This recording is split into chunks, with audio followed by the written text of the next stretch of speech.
لا لا نشوفوا السيبيله غادي يقطع لنا الطريق، قطع لنا السيبيله الطريق. جانا السيبيله هنا. اجا وليد سميتك.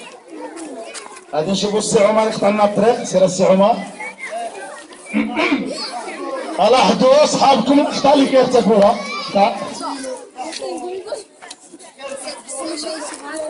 وليد سميتك انت. السيبيله كذلك قطع لنا الطريق. نتابع خش يرجع اللور ونتابع تابع مزيان. غادي نشوفوا دابا الهام غادي تقطع لنا الطريق.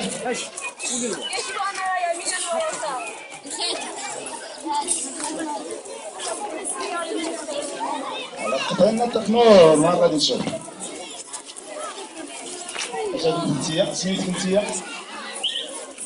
غنشوفوا مع شيماء قطع لنا الطريق. ها قطعنا الطريق. ما نضحكوش لحقاش رانا مشينا كنتعلمو.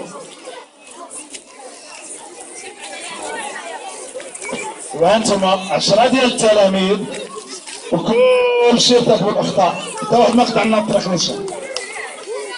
كاملين ب10. غادي نقول لكم لماذا وغادي تشوفونا نقطعوا وقولوا واش درتوا انتما.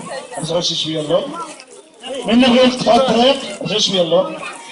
من نبغيو نقطعوا الطريق خصنا نشوفوا على اليسار ونشوفوا على اليمين ونشوفوا على اليسار ونقطع الطريق وانا نشوف على اليسار حتى نوصل للوسط.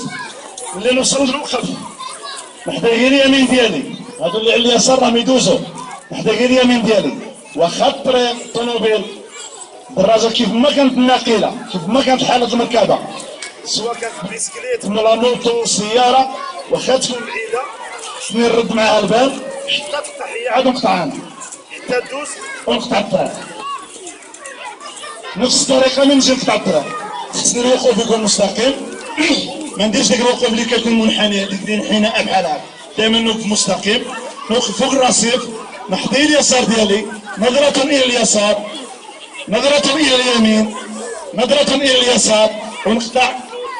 ملي نوصل الطريق الوسط ديال الطريق نوقف نحضي اليمين ديالي ونشوف اليمين حتى الاخوانين ديالي عادوا نقطع الطريق. واش درتو انتم؟ ما درتو. هي الاشكاليه.